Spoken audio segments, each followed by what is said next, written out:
Olá, tudo bem? Seja bem-vindo, mais um programa, mais uma live, é o nosso bate-papo de toda semana, Cristiano Neves Entrevista, e hoje com muito carinho eu estou recebendo aqui o Paulo Luiz Júnior, é o conhecido Paulinho, pode ser o Paulinho do Pandeiro, o Paulinho da Panela, e a gente vai contar um pouco da história, a gente vai falar de muita coisa hoje aqui, da carreira, da história, né, do Paulinho, que é o nosso convidado dessa semana aqui na live. E eu convido você para acompanhar esse momento muito especial. Obrigado, Paulinho, pela presença. Que bom ter você aqui. Bom, Cristiano, eu que agradeço de coração mesmo esse convite.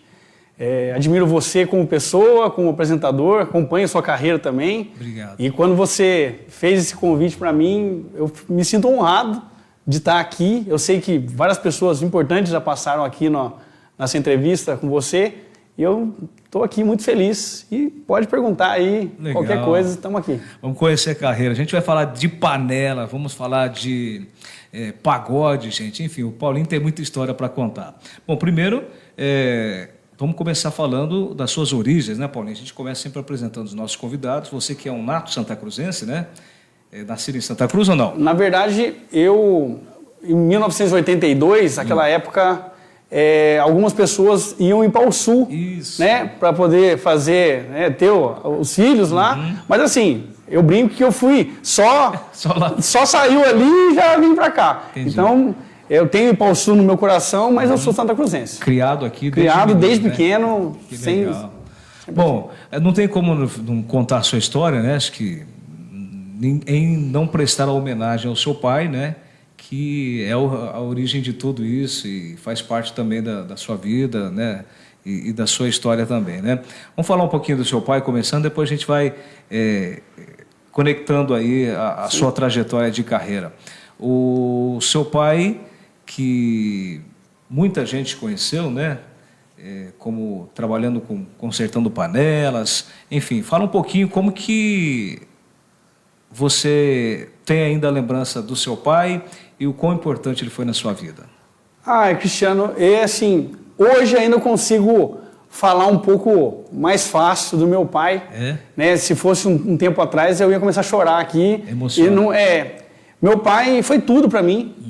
Meu pai, um homem honestíssimo, trabalhador. Meu pai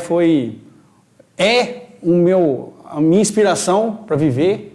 Tento seguir da melhor maneira possível todos os ensinamentos que ele me passou. Meu pai, era um homem digno, tanto fora quanto dentro de casa. Ele era muito religioso, muito. Né? Meu pai era devoto, era católico. Sim, fervoroso. Ele era devoto de Nossa Senhora. Ele é, junto com algumas pessoas, um dos fundadores da festa de Nossa Senhora lá da estação. Sim. Que é uma das maiores festas aqui da cidade religiosa. Sim. Né? E ele é um exemplo. Ele foi e sempre vai ser um exemplo para mim, tanto na vida profissional quanto na vida pessoal. O Paulinho da Panela, como que é o nome completo do seu pai? Meu pai era Paulo Luiz. Paulo Luiz. Aí veio o Paulo Luiz Júnior. Paulo Luiz Júnior. O Paulinho. Agora, quanto tempo seu pai, toda a vida ele trabalhou consertando panelas ou ele fazia outras atividades antes? Não, o pai, ele era funileiro de caminhão. Olha. Ele trabalhava em Chavantes, numa empresa de Chavantes.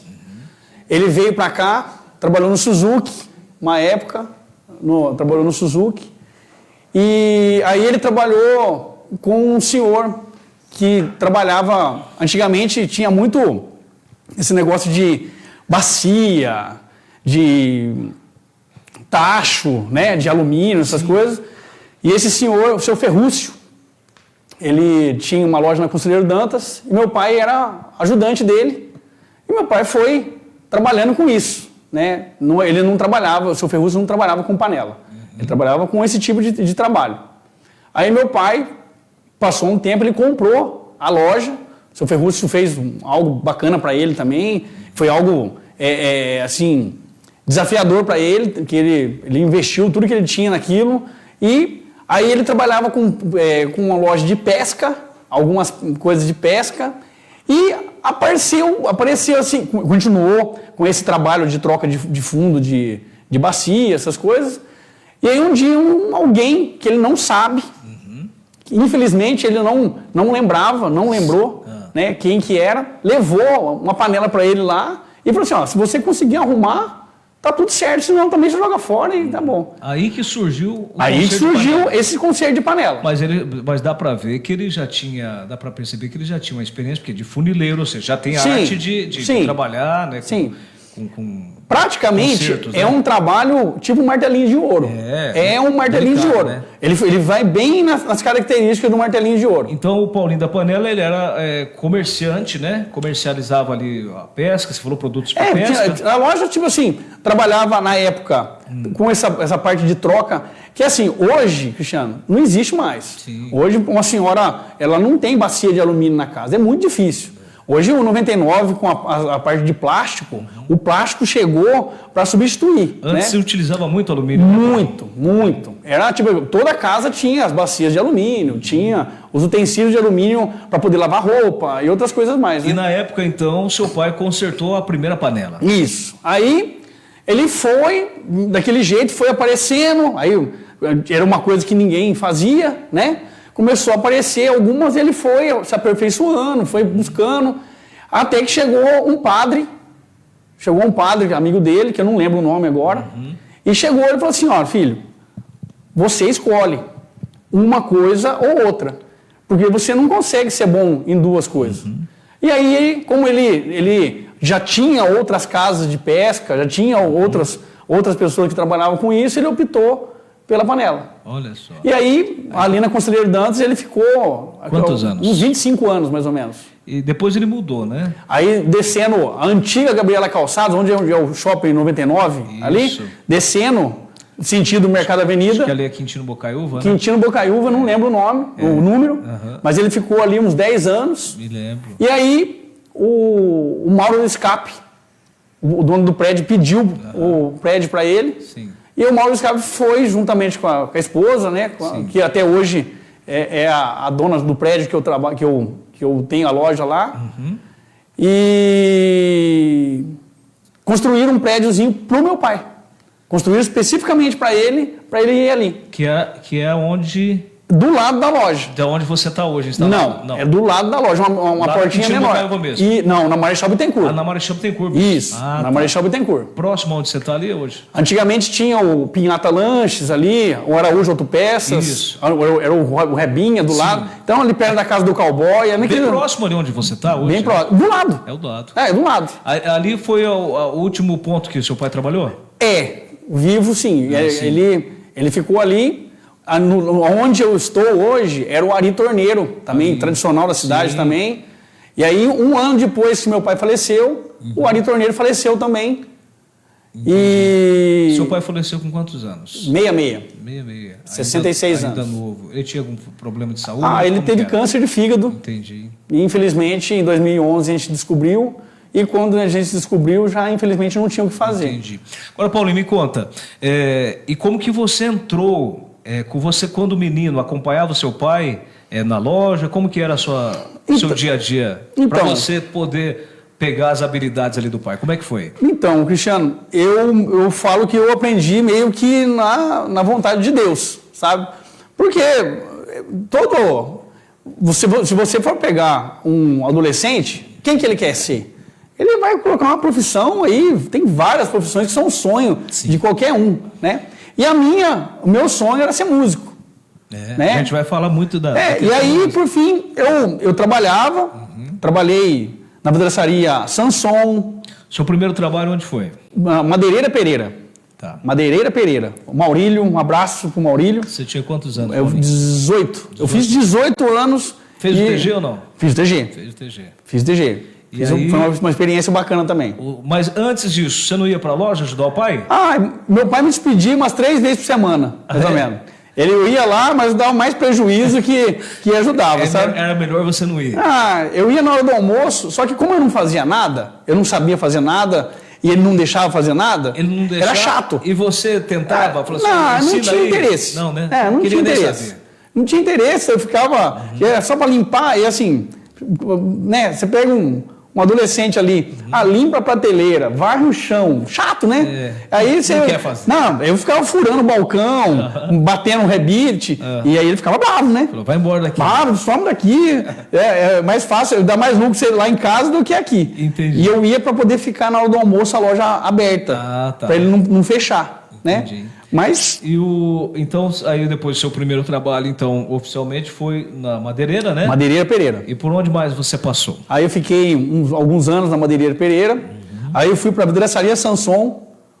Um abraço pro pessoal da Vidraçaria Sanson também. Trabalhou tempo lá, é? Fiquei uns 3 anos lá, mais ou menos. Mandava bem na instalação de box? Eu trabalhava na parte de vidro temperado, instalação de vidro, forro de PVC, divisório de escritório. Não trabalhava com vidro de massinha, Entendi. assim. Isso eu não sei fazer. Mas você trabalhou quantos anos? Uns 3 anos, mais ou menos. E daí? Aí fui para a Vidraçaria Estoque, o Amarildo, né? Um abraço, Amarildo, um grande amigo também. Fiquei aí mais ou menos uns 2, 3 anos com ele também lá. Aí ele fechou a loja. Aí, nesse meio tempo, eu tocava, né? O pagode sempre envolvido ali. Isso. E aí eu saí e comecei a viver da música. Você ficou um tempo só da música? Profissionalmente. Tá. Eu vivi uns 2 anos aí, eu tinha um contrato com o empresário, Legal. ganhava um salário razoável já na música, né? Então eu fiquei aí uns 2 anos, uns 2, 3 anos vivendo da música. Tá. Realmente vivendo da música. E nesse meio tempo, durante o dia, como, vamos dizer assim, eu não tinha afazeres durante o dia, eu ia pro meu pai. Ia lá, continuava já assim. Aí você não já estava furando o balcão mais? Não, já estava, mas também não fazia nada. Eu também continuava não fazendo muita coisa. Aí, em 2010, meu pai teve um problema sério de nervo ciático. E aí eu vi ele numa cama, e aí eu falei, aí a brincadeira acabou. Chega de brincar com o rebite. Comecei a ir para a loja. E aí, o que aconteceu? E nesse período ele estava doente e você conseguia já... Ele ia meio período para a loja e o outro meio período ficava. E você ficava antenado, aprendendo as técnicas dele? Como que foi isso? É assim, por mais que eu não fizesse nada, eu estava ali olhando, né? Estava ali vendo, Tava né? de olho, E aí, nessa época, eu peguei um dia e eu falei assim, eu vou mexer nisso aqui. Vou fazer alguma coisa, mas não vou fazer nada que estrague o negócio. Tá. Eu vou mexer. Se eu ver que deu certo, beleza. Se não der, tá tudo certo. Aí eu fui um dia, peguei uma panelinha comum de pressão lá, dei uma marteladinha ali, uma coisa, pegou. Aí meu pai chegou, meu pai chegou no segundo, no tempo dele lá, Sei. eu entreguei pra ele, falei assim, dá uma olhada nisso aqui, pai. Ele falou, não tem nada, tá tudo certo isso aqui. Meu pai era honestíssimo. Cristiano, meu pai era um cara honestíssimo. Que legal. É assim, é algo... Eu nunca vi meu pai fazendo algo ruim na loja. Pra alguém, falando... Eu conheci seu pai. É assim, falando que tem que trocar alguma coisa que não precisava, ou qualquer coisa. E o seu pai era muito carismático. Muito. Né? Eu me lembro que eu era menino ainda, eu comecei a trabalhar muito jovem, trabalhei na Petrocar. Seu pai ia lá trocar o óleo, não sei se ele tinha um Fusca. Fusca. Tinha um Fusca, ele ia lá trocar o óleo. E ele era muito carismático, né? Muito querido, né? Pai, ele era muito cativante, né? Ele era uma pessoa, por exemplo, na loja, e daí daqui a pouco eu vou comentar um pouco as diferenças minhas e cá dele, sabe? Ele era um cara que, assim, as pessoas iam lá para pegar conselho com ele. Não, ele era demais. Ele era um cara acolhedor, né? Ele era um cara carinhoso, ele era um cara diferente. Ele era um cara diferente, sabe? Então, aí você já começou, fez a sua primeira panela ali e ele aprovou. Aí eu falei para ele, foi eu que mexi. Aí ele olhou assim, beleza. E aí eu peguei gosto. Começou a fazer. Não, eu peguei gosto porque eu comecei a mexer, né? Comecei a fazer alguma coisa, né? E ele precisava também de um suporte, que mas ele não estava falou doente. nada. Ele não falou nada. Não ficou muito feliz, não elogiou. Não ficou nada. Tá tudo certo. Aí eu comecei, eu não via a hora de ir na loja. Que eu comecei a pegar tudo. Que daí você estava sozinho, é o tempo que você estava sozinho, né? Pegava tudo e tentava fazer tudo. E aí, o que aconteceu? Eu comecei a fazer e ele nunca pegou minha mão e falou assim, faz assim. Isso a partir de 2010 que você começou? 2010. Tá. E aí, foi até que chegou um momento que assim, ele falou assim, ó, tudo que você fizer, você não entrega. Você deixa eu chegar aqui, eu vou conferir para ver se está tudo certo. Se estiver certo, a gente entrega. E nesse período, então, vocês trabalhavam juntos? Você fazia alguns trabalhos e ele também? Mas assim, nunca nós dois. Ele em casa, descansando, para ele poder melhorar do nervo ciático, das coisas que ele estava. E eu na loja. Ele chegava e eu ia embora. Ele não via você trabalhando? Não. E aí, em 2011, fevereiro de 2011, Ele passou mal, aí a gente foi descobrir que ele estava com câncer. Sim. Né? E ele ficou os 2 primeiros meses de vida dele aqui. E aí ele foi para Bauru ficar com a minha irmã, porque Jaú era perto de Bauru, mais perto, né, tudo. E aí quando eu tinha que levar ele, eu saía daqui 6 horas da manhã, pegava ele em Bauru às 7, levava ele para Botucatu, levava ele para aonde que tinha que ir e voltava. E fiquei aqui na cidade sozinho. Eu sozinho em casa, tomando conta da loja, da minha casa, e minha irmã tomando conta dos 2 lá em Bauru. Sei. E aí eu realmente tomei conta da loja. Aí você assumiu. Aí eu realmente assumi. Entendi. Que assim, eu já sabia que meu pai não ia ter cura. Entendi. Né? Então eu já fui tentando me preparar ali. E aí o que aconteceu? Algumas coisas ele me ensinou pelo telefone. O exemplo, eu não trabalho só com a parte de casa, né? Eu trabalho com a parte de utensílio industrial. Então, panelas industriais, de cozinha piloto, as grandes empresas aqui da cidade, graças a Deus, eu tenho o prazer, né, e o privilégio de prestar serviço também. Prefeitura de São Pedro, Espírito Santo, perdão, Chavantes, Ipauçu, Bernardino. Então você trabalha com a linha industrial também. A parte industrial também. E tem bastante, Paulinho? Bastante. É? Graças a Deus, bastante. E ele não trabalhava. Meu pai não trabalhava tanto com essa parte industrial. Entendi. Você foi complementando, então. Eu fui buscando, né? Tenho parceria com o Posto Graal, né? O Café, Paloma. Ou seja, os grandes restaurantes. Não, sim, você todos atende. aqui da cidade, graças a Deus, assim, eu consigo ter essa parceria com eles. A partir de 2011 você já assumiu definitivamente a loja? Aí com o falecimento dele, com a Ele morte faleceu dele... em 2011? 2011. Dia 4 de dezembro de 2011. Aí você já estava no embalo. Eu estava ali... Agora, Paulinho, eu gostaria que você falasse um pouquinho, então. Então, ele nunca falou, é assim que bate? Não. É com esse peso? Ele falou pelo telefone... Ele não te dava as técnicas? Ele me ensinou. Ah, por telefone. Você estava na loja. Eu estava na loja, ele em Bauru. E eu tinha alguma dúvida, principalmente nessa área industrial. Isso que eu ia te perguntar. Eu ligava para ele, falei, pai, como que faz isso aqui? Ele, faz isso, faz aquilo, e você tem que ver. Porque assim, é algo, Cristiano, que não tem um modelo, um padrão? Não tem um padrão. Você sente. É algo que você sente. É aquilo que você falou, é como se fosse um martelinho de ouro mesmo. É uma técnica, né? Você tem mais ou menos a base do que você tem que fazer, mas não tem uma aula. Entendi. Sabe? Não tem algo assim. Mas você acredita que aquele período de desde muito novinho, quando você ia para a loja, observava ali, você já tinha noção que você estava aprendendo ou não? Olha, a gente... Hoje, como eu estou dentro da escola, hoje, como eu estou na área da educação, e é assim, você aprende de várias maneiras, né? Quando você lê, você aprende. Quando você lê e escreve, você aprende. Quando você... visualiza. Então, são vários métodos aí que você consegue absorver as coisas, né? E automaticamente, sem querer... Tem uma palavra agora, sem querer, você tá ali no dia a dia... Você acaba observando e aprendendo. E vai captando, né? Mas aí o que acontece?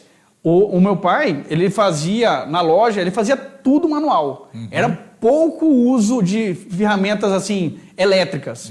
E hoje não. Tudo artesanal. O meu pai era totalmente artesanal. Era totalmente.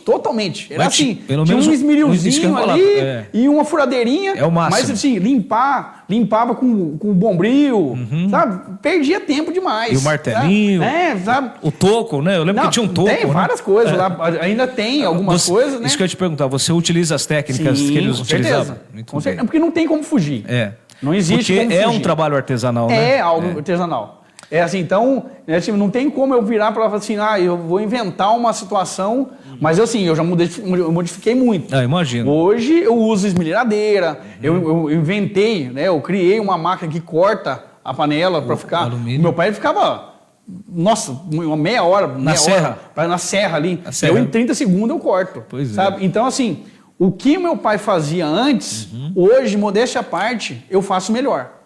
E mais rápido. Porque a tecnologia também, tecnologia, né? cabeça nova. É que assim, eu não... É uma coisa que eu sempre falo. Eu não sou melhor que o meu pai. Eu não estou no lugar do meu pai. O meu pai teve o lugar dele, teve o jeito dele. Agora eu estou no meu lugar, na minha loja, fazendo do meu jeito. Entendi. Sabe? É diferente.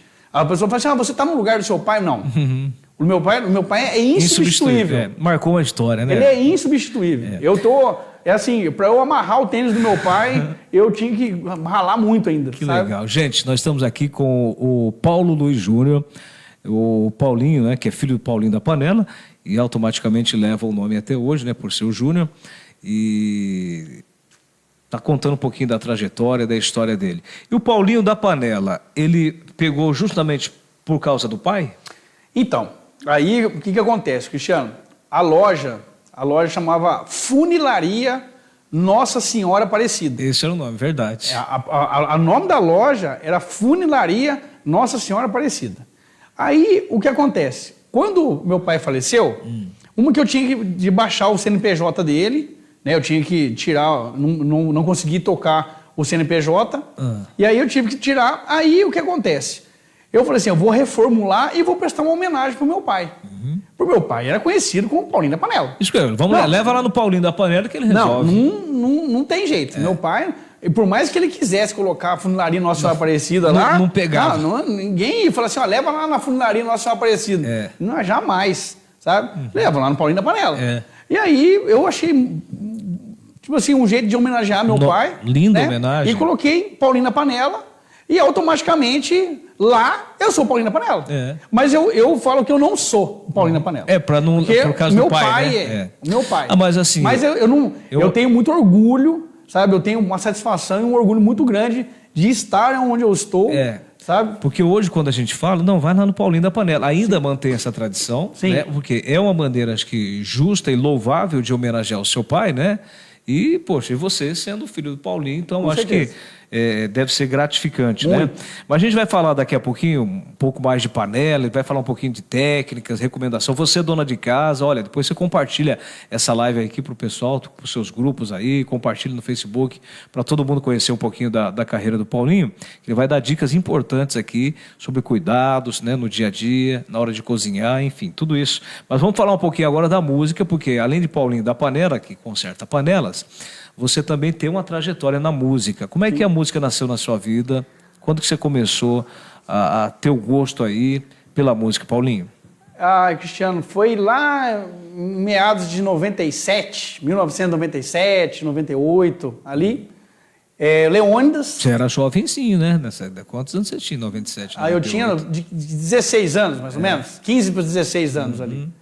E, na verdade, assim...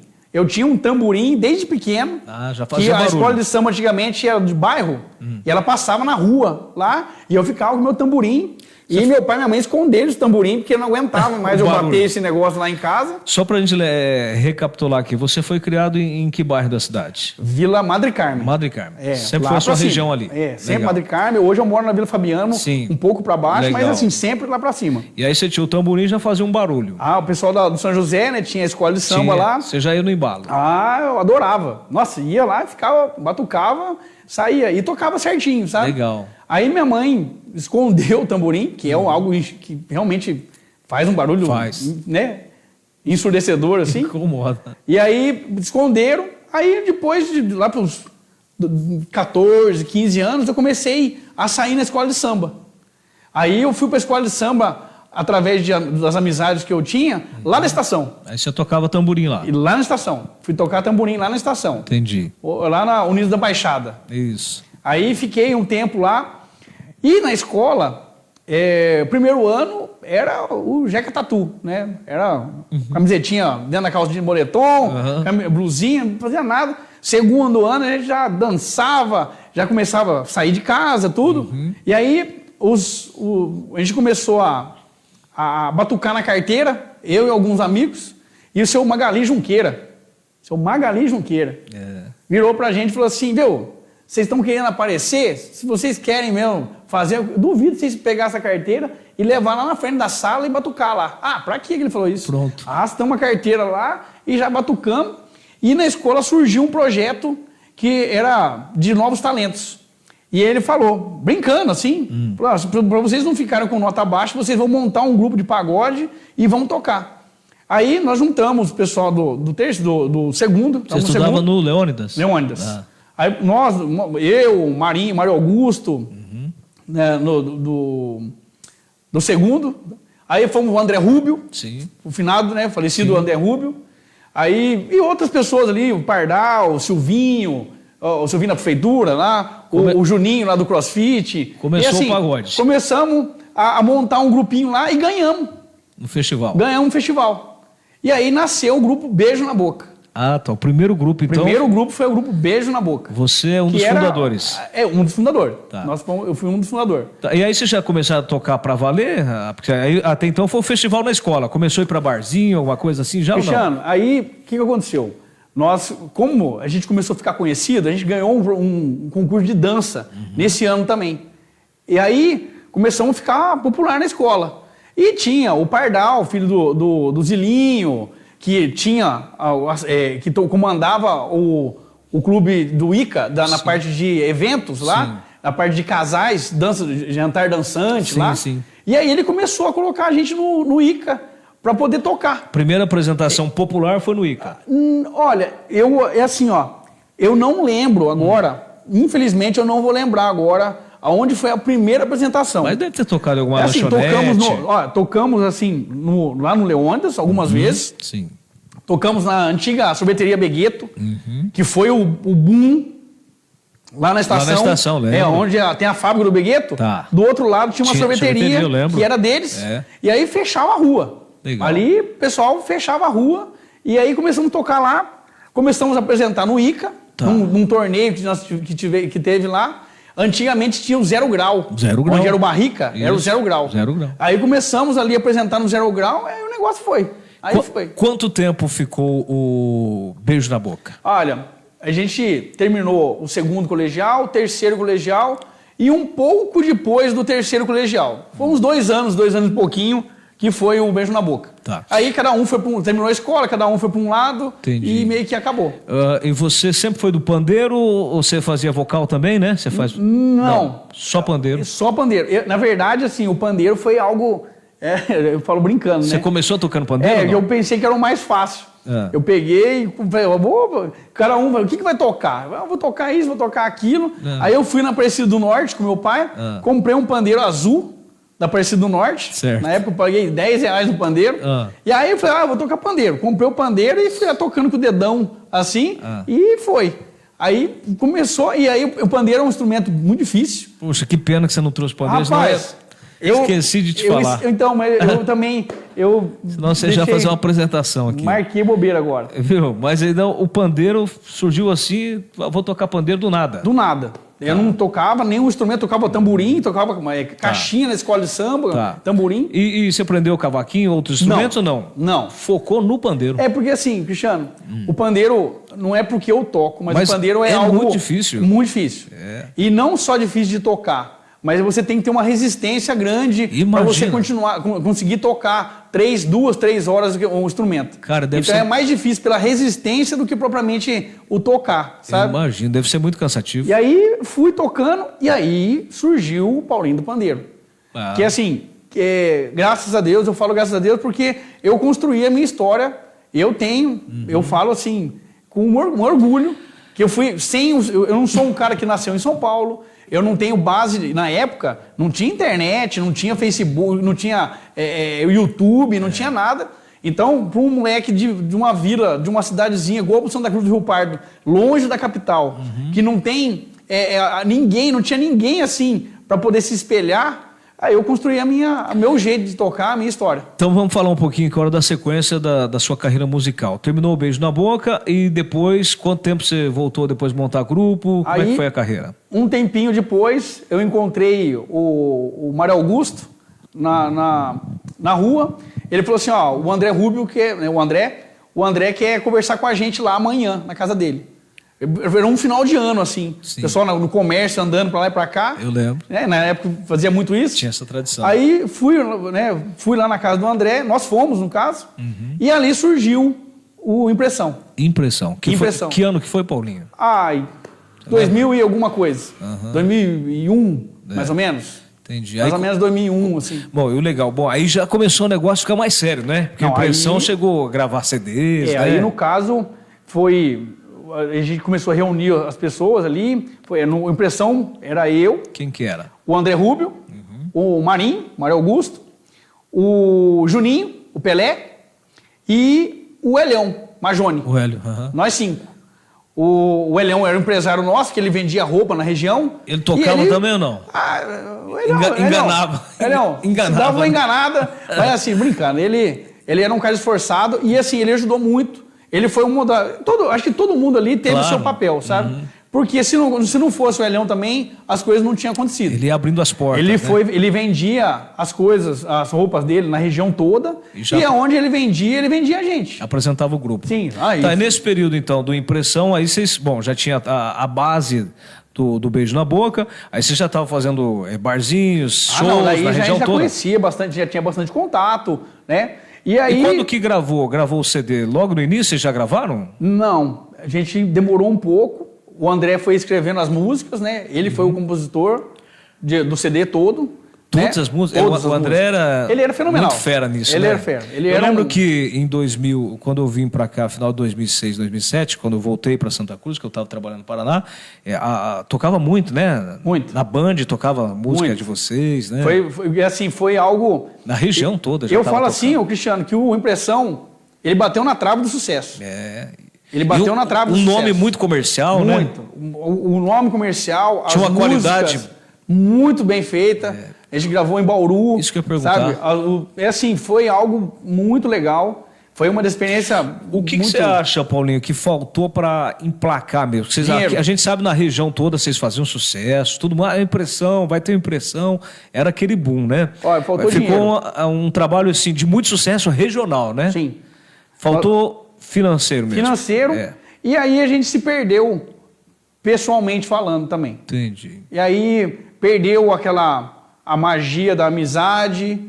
Infelizmente eu falo isso, porque perdeu aí... Um queria ser dono, o outro também. Entendi. E o negócio foi assim. Aí partiu para uma situação que não foi legal. Inclusive que foi a minha saída, Entendi. que ocasionou a minha saída do grupo. E aí o grupo continuou nesse período, você saiu? Continuou. Por um período. Eu saí, né? Inclusive, aí aconteceu uma situação do André sair do grupo. Sim. O Paulo Parrov, que eu conheci do Paulinho Parrov, veio cantar com a gente. O Paulinho cantava em outro grupo, né? Ele cantava, na época do Beijo na Boca, na época do Beijo na Boca lá atrás, ele tocava no Sem Exceção, não. Tinha um outro grupo, né? Ai, rapaz, agora eu vou esquecer o nome. Não tem problema. Mas ele tocava num outro grupo, aí ele foi embora daqui, morava em Campinas. Daí a gente encontrou com ele um dia, fez o convite para ele vir e ele voltou. Aí ele voltou por Impressão? Por Impressão. Então, de quem era a marca, a Impressão? Nossa. De você, de era todos. Nossa. Entendi. Aí o André saiu, ele Paulinho entrou como vocalista. Quanto tempo ficou? 1 ano, mais ou menos. 1 ano. Aí o André voltou pro grupo. E aí a gente teve algumas desavenças ali pessoais dentro do grupo. O Paulinho saiu e eu saí também. Tá. E nisso eu tava tocando com uma cantora, a Carol. E eu conhecia a Carol através de amigos, assim. Fazia também barzinho com a Débora Catalano. Um beijo, Débora. Fazia carrom para ela, fazia percussão com ela. E aí o empresário da Carol falou que ele queria, que o projeto dele, queria um grupo de samba e pagode. E ele foi e ofereceu. Ele injetou 50 mil em mim. Rapaz. Falou assim, monta um projeto que eu vou bancar. Quem que era o empresário? O Flávio Lanças, de Cerqueira César. Tá, ele queria investir. Casas do Progresso. Lembra. Antigo Casa do Progresso.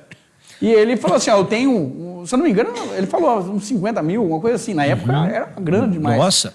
E aí, falou para você montar um grupo? Pra mim. Já tinha encerrado a Impressão? Não, a Impressão tocando. Tocando ainda. E ele me chamou, ele falou assim, chama quem você quiser. Monta o grupo. Que eu vou bancar isso daí. Tá. Aí eu fui e convidei 2 músicos que faziam parte como músico contratado da Impressão, o Anderson Tocha e o Buiú, lá de Botucatu. Sim. Chamei o Felipe Cardim, o Paulinho, também como vocalista, e ficou nós 5 ali. Qual é o grupo? O grupo Mas o Quê? Mas o Quê? A minha irmã que fez o nome, a minha irmã que trabalhou tudo essa parte de mídia. Fez sucesso também, né? Fez sucesso também. E aí... Chegou ao mesmo nível de Impressão? Não, eu falo assim, o Mas o Quê, ele tinha tudo que o Impressão não tinha. Mas o Mazzucchi nunca teve o que a Impressão teve. A marca, o sucesso? Não, é assim, não tem como comparar. O Mazzucchi tinha, musicalmente falando, ele era...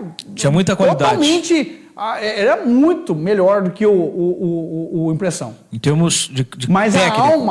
a alma, não tinha. que é o que faz o sucesso acontecer, Não tinha. não teve. Quanto tempo ficou o Mazzucchi, Paulinho? 4 anos. 4 anos. 4 anos. Encerrou quando? Que ano? Você lembra? Cristiano, é difícil, assim, entre 2011, 2012, mais ou menos 2012, porque nós gravamos um CD, gravamos também, um DVD, né? Também, gravamos um DVD. Tocou nas rádios, Mazzucchi, tocou muito nas rádios, era uma música lá que fazia muito sucesso, sabe? E aí eu saí do grupo também, o empresário saiu e eu saí por alguns motivos. Sim. E aí logo depois eles pararam. E aí um tempo atrás agora eles voltaram com uma formação diferente, mas eu não estava, aí já... É o mesmo nome ou outro nome? Continuou o mesmo nome, Manteve o mesmo nome. mas aí eu não estava junto. Tá. Aí foi uma coisa que eu não estava junto. Bom, e hoje, o que a música representa para você? E se você ainda continua tocando, qual que tem sido como tem sido a sua atividade na carreira musical? É assim, a música eu falo que vai morrer comigo. Aliás, eu vou morrer com a música. Sim. Né? Porque é algo que me traz um prazer muito grande, é algo que tem uma satisfação muito grande. Eu tenho um pandeiro tatuado no meu corpo, que o pandeiro faz parte de mim. Eu tô vendo que você gosta muito de tatuagem, bastante, né, eu gosto bastante. E assim, é algo que eu vou levar para minha vida. E hoje eu tenho um projeto junto com o Felipe Cardim. Você tá tocando e o ainda. Samuel Brás, lá de Cerqueira César. Nós temos um grupo que chama Mistura Aí. Mistura Aí. Mistura Aí. Tem Underline Mistura Aí, lá no Instagram. Pode entrar lá. E vocês têm tocado na região toda? Barzinho. Mas o nosso projeto hoje, Cristiano, diferente de outros projetos, a gente não pensa em sucesso, em gravar CD, em ficar famoso. Não, é algo assim, é um hobby, né? Levado a sério, que a gente também, né? É algo que como a gente estava conversando antes aqui, tudo que eu faço, Cristiano, eu tento fazer com muito amor e dedicação, sabe? Quando eu tô na loja, eu me dedico ali. Quando eu tô na música, quando eu tô na escola. Isso. Legal, Mistura Aí, gente. Mistura Aí. No e nós tocamos, sabe o sambô? Lembra o sambô? Sambô. Nós temos um projeto... Sambô de Bauru, né? Não. Sambô... Ele tocou bastante em Bauru. Eu não lembro a hora, mas é do interior aqui. Eu não sei se é Prudente. Acho que é Prudente. Uma coisa assim. E aí nós temos um projeto bem parecido com o sambô, só que em 3 pessoas. O Samuel, o vocalista, toca violão, e eu e o Felipe tocamos percussão. Entendi. E aí quando aparece um show maior, aí nós trazemos, né? Contrata os músicos. Cavaquinho, saxofone, bateria, tudo mais. Então Mistura Aí hoje tem feito a região aí, normalmente os barzinhos, festa corporativa, né? Feito. E tudo mais, que é o nosso foco. Aniversário, é algo assim, que é realmente o nosso foco. Normalmente todo final de semana tem evento? Bastante. Alguns finais de semana, 2, 3, 4. Alguns final de semana, 1, 2. O Paulinho, Santa Cruz foi uma cidade muito forte no pagode, né? Muito. Caiu muito com essa ascensão do sertanejo. Como que é hoje? Na verdade, assim, quem viveu a época do Barrica, né, que foi o auge, que realmente foi o auge. Eu falo que eu vivi o auge da música aqui em Santa Cruz. Sim. Porque assim, o Barrica, na época do Maurício, do Pedrinho, né? Um abraço pro Maurício, meu compadre, o Pedrinho, meu parceiro. É assim, na época do Barrica, a gente tocava quinta e domingo, o pagode, numa impressão.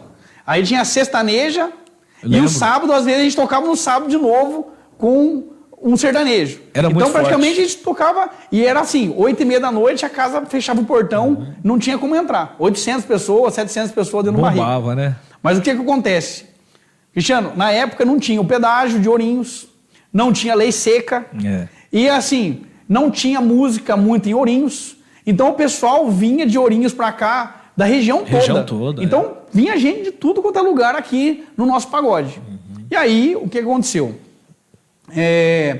Veio o pedágio, começou a lei seca, né? Lógico, não estou falando mal da lei seca, pelo amor de Deus, que tá certo, né? Sim. Não beber dirigindo. Mas assim, aí o pessoal fala assim, poxa, para ir para Santa Cruz a gente tem que pagar gasolina, pedágio, não pode beber e fica caro. E aí o pessoal de Ourinhos começou a fazer os pagodes lá em Ourinhos. E aí espalhou. Vocês tocam muito em Ourinhos? Tocamos bastante. É. Sarau, tênis clube. Que legal.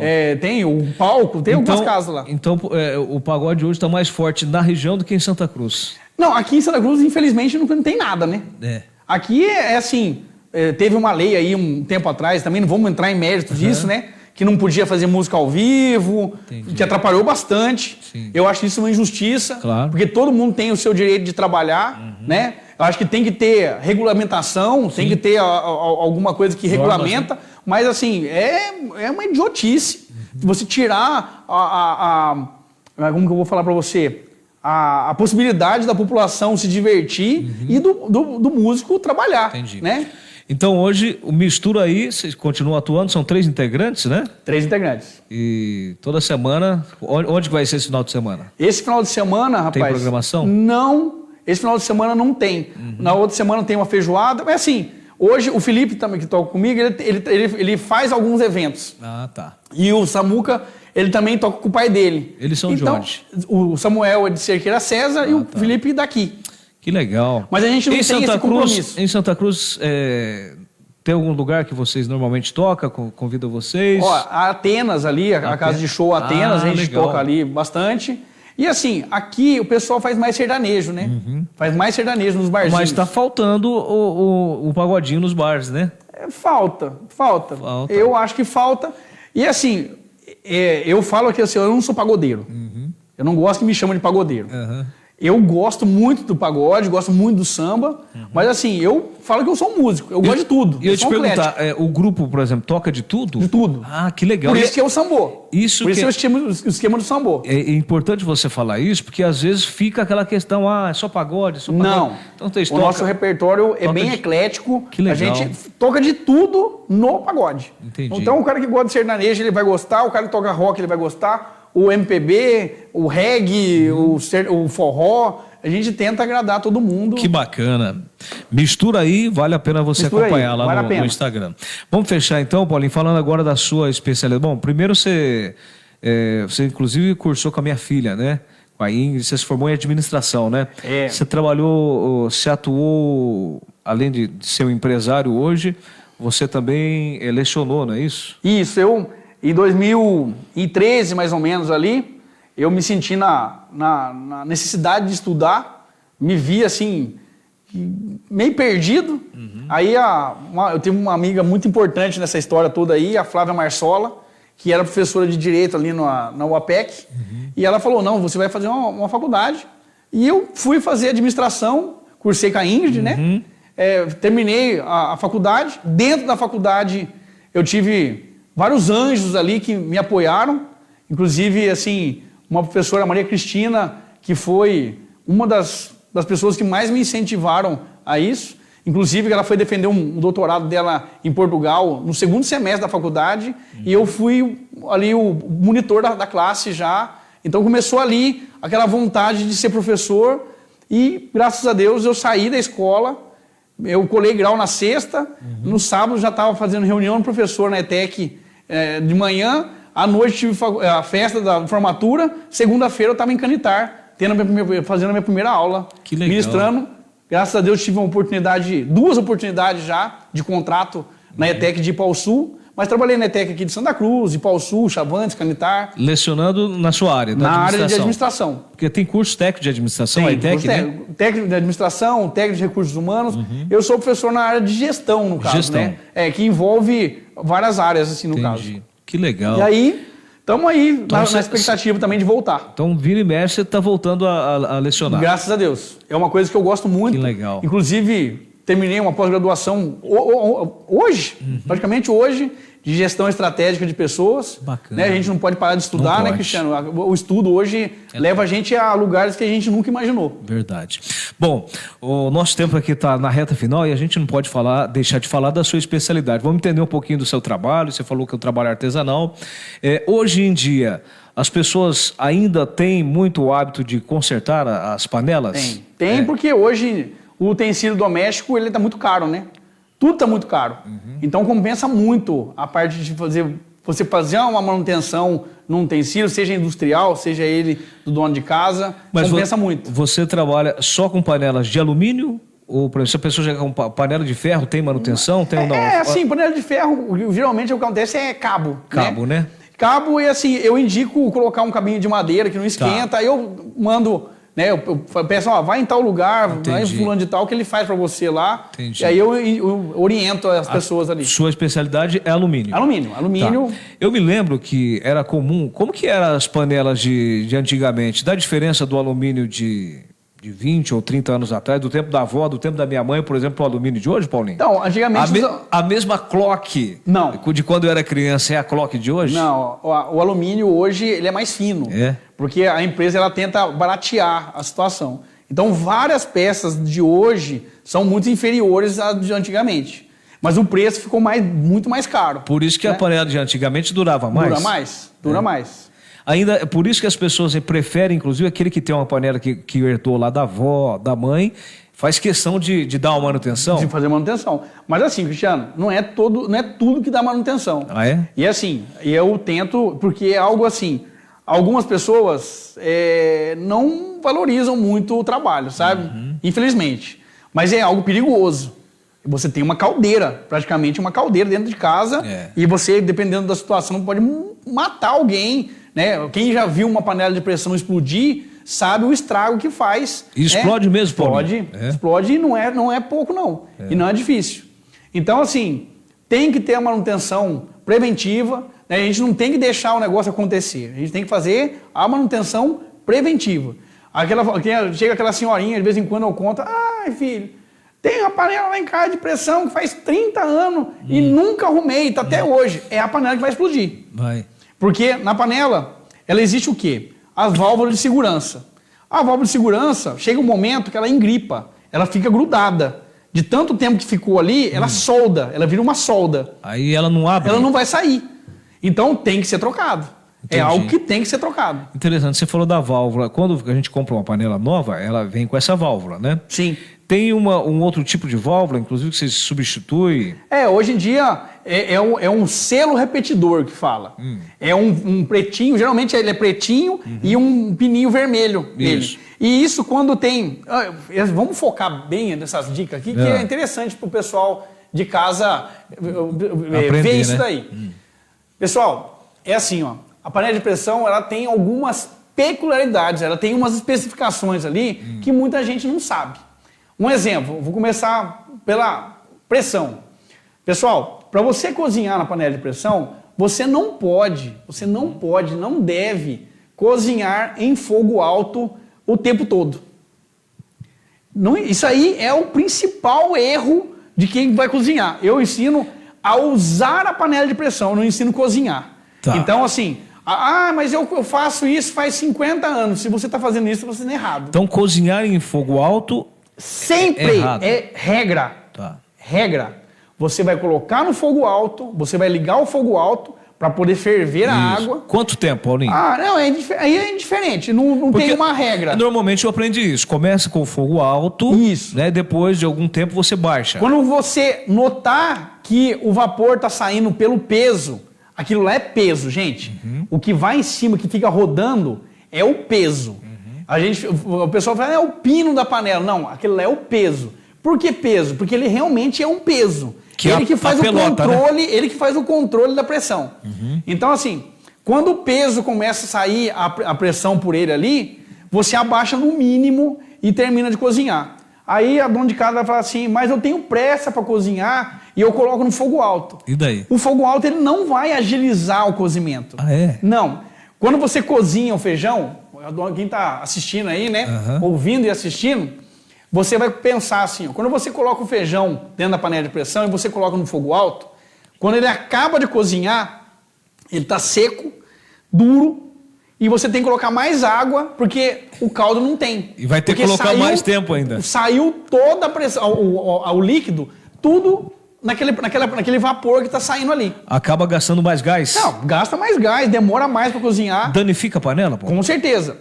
É assim, ó, eu falo que a bundinha da panela, eu chamo o fundo da panela de bundinha, pra gente dar uma descontraída na loja. Claro. Quando ela começa a ficar redonda, é sinal que tem alguma coisa errada. Ah, ela tem que estar mais retinha? Porque assim, ó, a panela, ela é redonda, né? Sim. Ela é chata em cima e chata em cima e chata embaixo. Quando ela começa a estufar, ela não estufa só para baixo, ela estufa de ambos os lados, tanto em cima quanto embaixo. Entendi. E aí acontece de vazar pressão. A panela Clock hoje, antigamente não tinha uns 2 rasguinhos que ela tem de lado. Isso. Hoje em dia ela tem. Por quê? Quando aquilo ali é uma válvula de segurança que o engenheiro da Clock fez. É uma proteção também. Porque quando a panela ela estufa, enverga, ao invés de ela explodir, ela sai a pressão por ali aí e não vaza. deixa a panela explodir. Aí um sistema de segurança. É uma outra válvula de segurança. Além da válvula que tem normal, mais aquela ali. Tá. Só que muita gente não gosta. É interessante, Paulinho, você falar a respeito disso. E aquelas pessoas que colocam ali o garfo, né? Não. Uma colher, uma faca para... Eu não tá brinco. pegando pressão, aí coloca um garfo, Aí uma a faca. pessoa fala assim, mas eu coloco um garfo. Eu brinco assim, mas quando você comprou a panela, veio o garfo? Não. Então não pode usar. Tá errado. Tá errado. Aí é porque claro que já tá com problema. Tá tendo vazamento, por exemplo, na borracha. E a borracha, Paulinho, tem que ser trocada de quanto tempo? Ó, eu falo assim, Cristiano, mais ou menos uma vez por ano é legal trocar. você fazer a manutenção da panela. Tá. Você trocar a válvula de segurança, o peso, você trocar a borracha, você já fazer a limpeza. Quando a panela chega lá, eu limpo ela toda, eu limpo tudo. Faço uma limpeza, uma higienização dela ali, não arear. É diferente a limpeza de arear. Polimento? Não vou polir. Isso aí polir. quem faz é o dono de casa, tem que fazer um exercício pro tríceps lá. Aí pega um limpa-alumínio aí e vai no braço. Fala pro marido, o marido não tá fazendo muita coisa, tá lá preguiçoso, manda ele arear a panela lá, pessoal. E fica bonito mesmo, Fica. Fica bonito. Mas assim, a gente tem que ser... O utensílio, ele tem que nos servir. Não a gente servir o utensílio. Então, eu falo que a gente tem que ser limpo. Agora, que negócio antigamente de ficar penteando... para isso aí, gente. Tem que ter segurança, né? Então vamos falar então. Pelo menos uma vez por ano tem que ter essa manutenção. Uma vez por... As panelas industriais são prevenção de 6 em 6 meses. Industriais. Porque você usa ela todo dia, de 6 em 6 meses. Até essa entrevista deu conta que eu passei outro dia na panela, lá do Paulinho, gente, para comprar um pino, né, da panela, né? É pino que a gente chama? É o peso. O peso, né? Isso. O peso, que é a bolota ali, né? A pelota que gira. E a minha já estava toda rachada e tal. E isso racha por uso mesmo, por ter desgaste? Ou essa questão do fogo alto também? Então, o fogo alto, ele é causador de 99,9% de tudo que acontece na panela de errado. Desde borracha... Mas assim, uma das coisas legais a gente saber. Quais são as características do que a sua panela não está boa e precisa fazer manutenção? Quais os sinais? Vamos começar pelo pino, pelo peso. O peso. Né? O peso, se você virou a tampa da panela e ele caiu, já era. Joga fora. O meu tava assim. Se o peso tiver trincado, já era. Se ele saiu, o fundinho dele, já era. Então são 3 características do peso. Do peso. Se ele saiu sem a rosquinha, joga fora. Se ele rachou, joga fora. E se ele saiu, o fundo dele, joga fora. E a borracha? Borracha. Na época do meu pai, ele trabalhava com borracha de borracha, que era preta. Sim. Aquela borracha a gente não indicava tirar ela para lavar. Por quê? Por ser borracha, ela começava a enlarguecer. Vai esticando. E ficava esticando e até que você virava, ela saía da panela. Entendi. Então, tá na hora de trocar. Tá. Hoje, do silicone, continua mais ou menos a mesma coisa. E uma característica interessante para você, dona de casa, né? Principalmente as donas de casa mais novas, assim, a borracha, ela tem 2 características. Ela tem um lado chato e um lado que tem tipo um triângulo, assim. Sim. E a tampa da panela, nós estamos falando da panela que fechamento interno. Certo. Aquela que você enfia a tampa e fecha. Ela tem uma covinha. Aquele triângulozinho, ele é dentro da covinha. O chato da borracha sempre para cima. Para cima.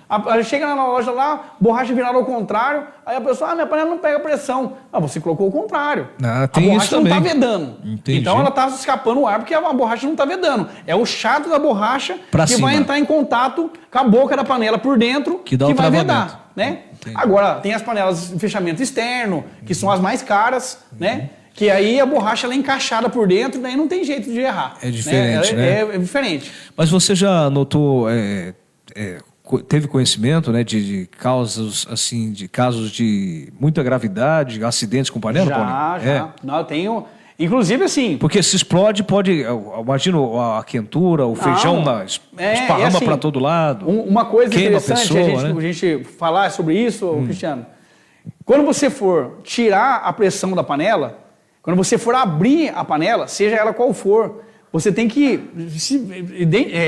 verificar se ela está sem pressão. Realmente sem pressão. O que acontece, Cristiano, assim, ó... Às vezes a dona de casa, ela desliga o fogão, desliga a boca do fogão, tira a tampa, tira a comida, aí vai lá e coloca a tampa, fecha de novo.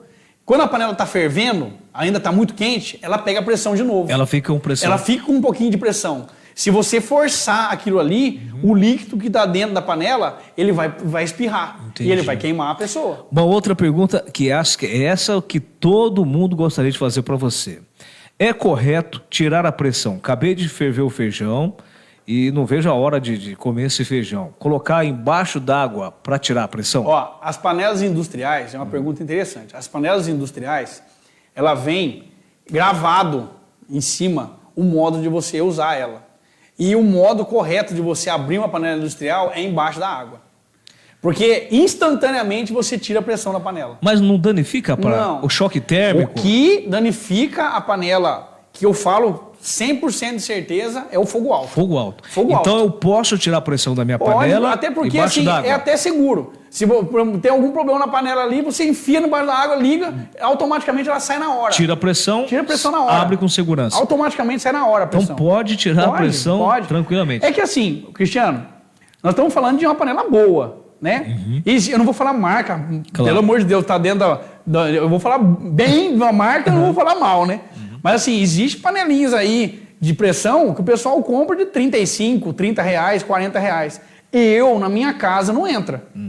Porque são panelas muito finas, são panelas assim, que praticamente são uma bomba dentro de casa, sabe? E isso aí, conforme o alumínio está muito fino, ele é muito fino, aí qualquer coisa que você faz nele é perigoso. Hoje, no mercado, a Clock ainda é referência ou não? Mais ou menos. Das panelas aí mais comuns, a Clock é uma das mais compradas, né? É uma mais procurada. Mas evoluiu muito hoje em dia, com grandes marcas, essa questão de panela de pressão? Na verdade, Cristiano, é assim, ó. Antigamente, outras marcas menores eram de fundo de quintal. Sim. Então, não tinha o certificado do Inmetro, né? Tinham pouca condição financeira para poder jogar a sua marca no mercado. Sim. Mas hoje tem a Erilar, tem Rochedo, Fulgor, tem a Nigro, né? Que é muito conhecido. Agora, assim, a pessoa chega lá na loja lá, ela fala assim, eu tenho algumas panelas lá que são alumínio São Jorge. É um vendedor que eu trabalho, é um fornecedor, perdão, que eu trabalho há 8 anos com ele. É uma marca intermediária, é uma panela de custo-benefício muito bom. Entendi. É uma panelinha de 75, 80 reais. Funciona muito bem. Que vai funcionar se você cozinhar num fogo alto, pegando pressão, abaixando o fogo no mínimo, vai ter panela aí por um bom tempo e você vai suprir sua necessidade tranquilamente. Que legal. Eu me lembro também, fiz isso com você lá, pessoa que tem uma panela antiga, que ganhou da avó, quer fazer aí corta essa panela de pressão, porque às vezes já não está muito legal, né? Não tem condições talvez de dar uma recuperação dela, e para fazer uma panela ali para o dia a dia, ou até mesmo uma frigideira, você faz muito isso ainda? Muito. Eu fabriquei uma máquina que corta, então eu corto muito rápido. Antes que a gente termine o nosso tempo, é assim, qual que é a minha diferença do meu pai? A principal diferença. O meu pai, ele conversava muito. Ele era carismático e ele falava de tudo. E eu não sou muito de conversar, sabe? Não que eu seja antissocial, até porque eu falo pra caramba, né? Mas assim, eu procuro atender o cliente na hora. Então, tudo que você precisar, você vai chegar na minha loja, se você tiver um tempinho para esperar, eu faço tudo na hora. Aguarda ali uns minutos, já vai fazendo. Não, na hora, você já sai com o serviço pronto já.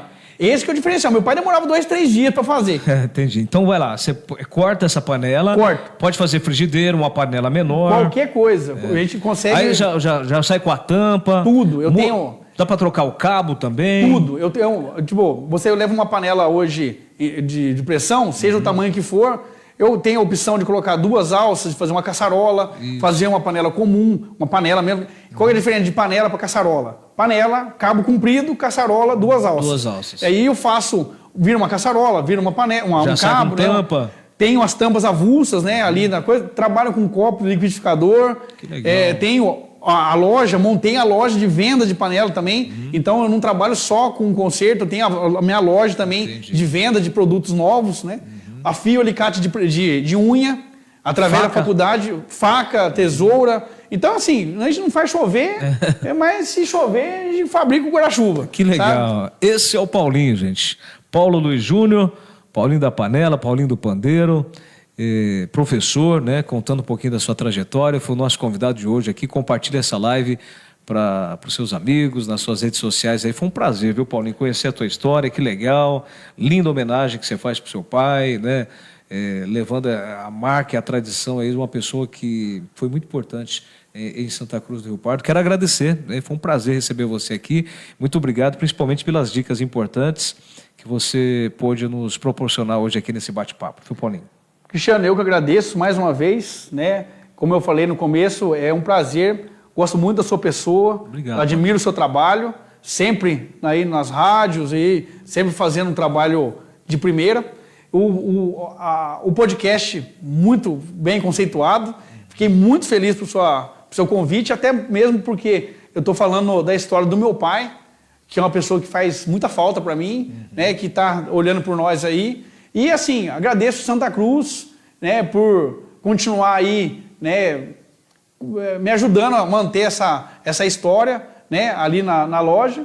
E assim, convido a todos que não conhecem meu trabalho, que vão lá na loja, vão ser muito bem recebidos. Na Marechal Bittencourt, né? Marechal Bittencourt, 818, né, centro da cidade. E assim, eu estou sempre à disposição sua. Obrigado. E da população, né, que a gente consiga manter, com as graças de Deus, ainda essa tradição por muito e muito tempo ainda aí. Obrigado, gente. Paulo Luiz Júnior, Paulinho falou com a gente aqui, Cristiano Neves Entrevista. Semana que vem tem mais. Muito obrigado pela sua companhia.